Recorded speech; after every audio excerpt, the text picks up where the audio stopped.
Hello and welcome to Board Game Inquisition, where we are fanatical about everything board games. We post pictures, we write reviews, and we make subpar YouTube videos. And today, I'm Antoinette. I'm Brian. And today we're here to talk to you about 5 ways to deal with players who are better than you. And worse than you. Yeah, I'm pretty bad at games. I'd actually planned on making this video by myself and discussing Brian as the person who beats me abstractly. But since it's a bank holiday weekend here in Ireland, I was like, why not? Why not grab him in and get the other side of the coin? Drunk? The problem we have, it's not really a problem, is it? But the issue in our house is that we play a lot of games together, right? We got a lot of games. We live together. Yeah. So we play games. And sadly, as much and all as I love playing games, I'm just not amazing at them. Or maybe I'm just not amazing at them compared to you. You can beat me at King Domino. It's true, I can beat him at King Domino, but that's really just it. And this is pretty much the story of our life. For like, what, 14 years now? Brian beats me at everything. And not just board games. I don't beat you in real life. No, he doesn't beat me in real life. Let's be clear about that. No actual beatings. No. Just board game beatings. And of course, it's difficult to play with someone who always beats you, right? Because A, it's not very fun for you. I don't know, is it fun for you? I haven't played with anyone who beats me lately. Is it fun to beat people? Like, in fairness, I used to like crushing people. Mm-hmm. And then it just stopped being fun because people just didn't want to play with you anymore. Yeah, that's so it. I'm going to tone it back a bit. You've learned to tone it back a bit. So we decided to have a chat about, you know, what to do when you're playing with someone who's better than you or who's worse than you. And maybe ways to adjust your play style or the type of games you play that'll mean that everyone will have a more enjoyable experience, right? No, yeah. Yeah, because, you know, games are supposed to be fun and all that. It's not fun sitting there, you know, having no fun. Well, board games should be about the interaction between the people who are involved, not so much about the winning and losing of the game. Yeah, exactly. I think we would both agree on that point. So, I've got 5 points to look at. So the first, according to my notebook, is definitely something a lot of people do if they're not doing well in board games. And so I want to suggest that you should never give up or stop playing with a particular player because you're not getting the outcome you wanted. In particular when you're losing, you're like, oh, God, Brian's beat me for like the 5th time today. I don't want to play with Brian anymore. And it doesn't fix the problem, really, right? Yeah. You know, you're just... Well, the first thing that you should look at is what games are you playing? And do they play to your strengths or to your weaknesses? And if they're playing to your weaknesses, how can I migrate that to mitigate? Mitigate. Yeah, birds migrate. we mitigate. I think English good. But basically, maybe heavy euros aren't your thing. Maybe you need something lighter. Maybe you need something that rolls lots of dice and you hope for the best. Yeah, exactly. I think it's silly for people to just give up on something because one thing isn't working for them. Like, if you have a problem with every game you're playing, someone's beating you. You know, maybe there's something going wrong there on your end. Well, you have to accept that you're not the best. Like, you're never going to be the best in the world. That's true. But the thing is, listen to people for advice. Like, if I'm beating you and you go, Brian, how are you beating me? I will happily explain to you the last 5, 6 moves I did and why I did them. And, you know, rather than go, oh, so that was pure luck, so you drew that card off the deck. And it's like, well, everyone can draw that card off the deck. And it's about looking at your opportunity. People are very bad at opportunity cost. How much does it cost me X to do Y in games? But that's because you look at games that way. And this is the big difference between the pair of us, I think, when we game. You know, we'll lay out a board for anything. I'll take Side as an example because I think Side is a really good example where you sit down and Brian will look at the board. Well, I assume this is what you do, right? That you look at the board and you look at your actions and you go, well, I'm going to do this and then I'm going to do this and I'm going to do this. And then, you know, he makes it happen. Me, I can't plan turns in advance. Me, I'm like, okay, I've got a goal. I'm going to work on my goal. And if I can do other stuff while working on my goal, that's great. Well, you're very good when things coincide in the game where it gives you the victory condition and you can work from the start to the end and that victory condition is good. Yeah. In a game like Side, the problem is that you need to complete 6 objectives inside. Yes. So completing one objective won't win you the game. I won't get you close to win the game. Yeah. So you have to adapt your playstyle from looking at one particular objective and going, how can I how does doing objective 1 help me to do objective 2? Yeah. And when I do objective 2, how's that going to help me do 3? So halfway completing 2, you're already working on 3. I think the main point here is that there's more than one way to skin a cat. Is Well, it a cat? I wanted to say rabbit, but yeah. No, there's more than one way to win a good board game. Yeah, there's more than one way to do it. So don't give up or be entirely disheartened, right? And we'll talk in a little bit more in depth about a lot of what you said there, about how to kind of mitigate the differences between someone who's a stronger player and maybe a weak, I hate that word, weaker player. Maybe you're just not as familiar with something. Like the trick here with us is that Brian's just been playing games longer than me, specifically strategic type games. And so that lends well to him playing board games with me, and it teaches you to look at the board in a way that I've never been taught or I've never encountered before. And it doesn't mean I can't do it.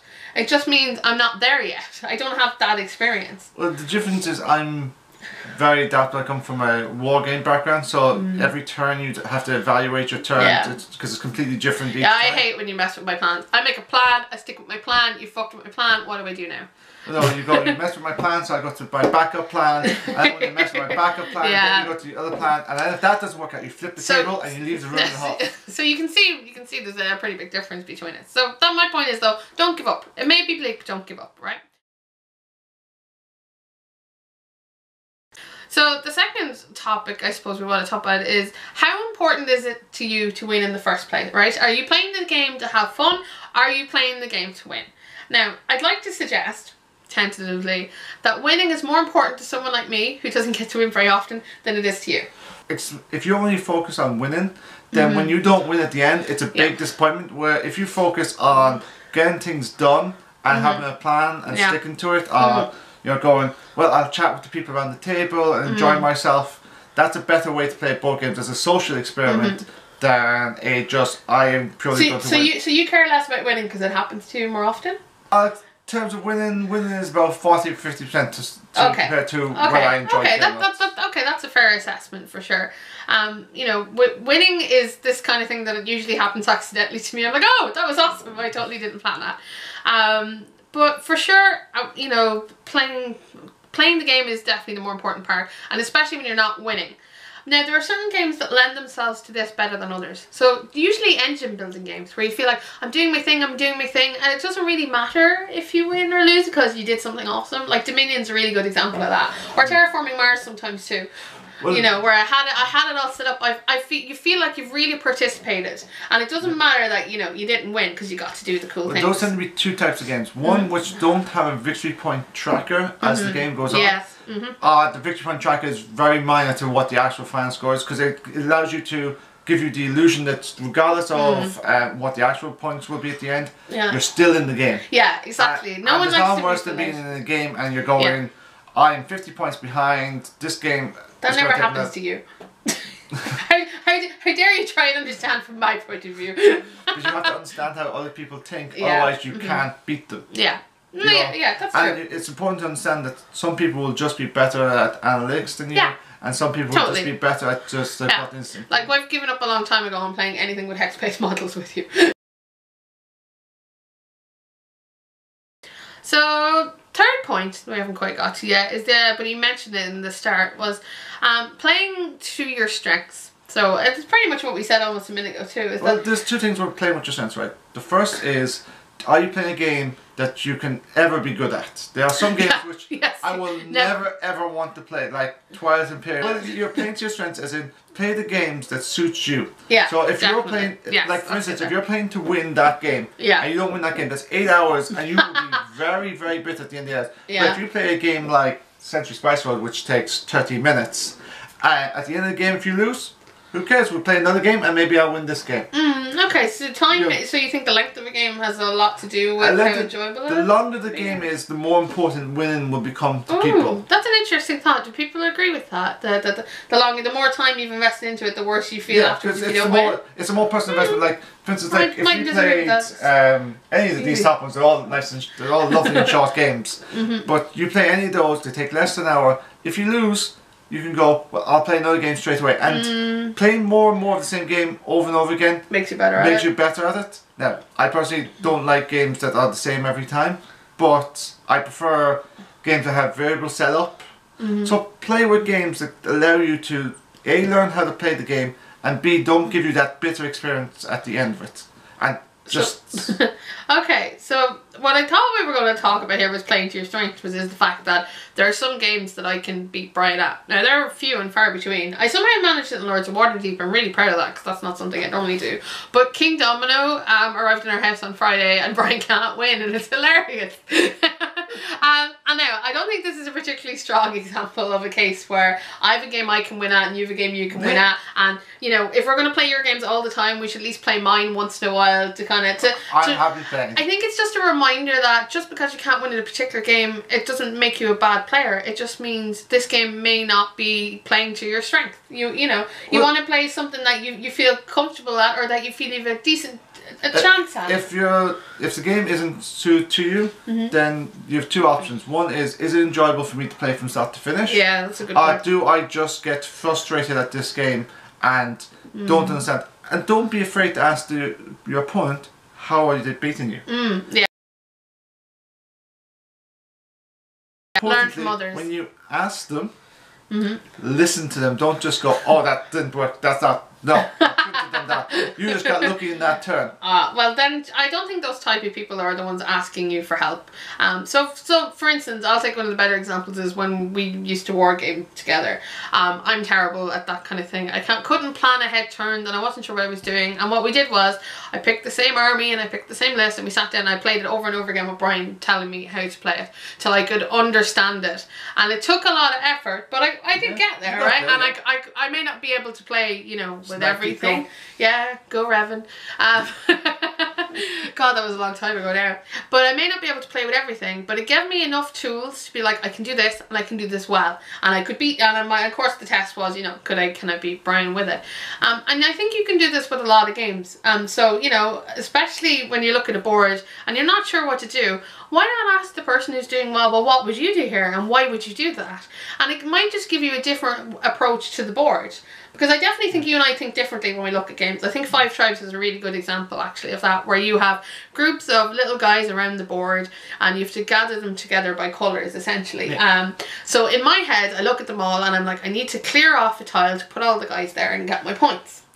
You look at it as, if I get these guys together, they can do this ability to do this and then get me 2 tiles. And it's never occurred to me to think of it in that way. I had to copy a lot of your moves to kind of figure out how the game goes. And I don't think that's a bad thing. No, you know, imitation is imitation is the highest form of flattery.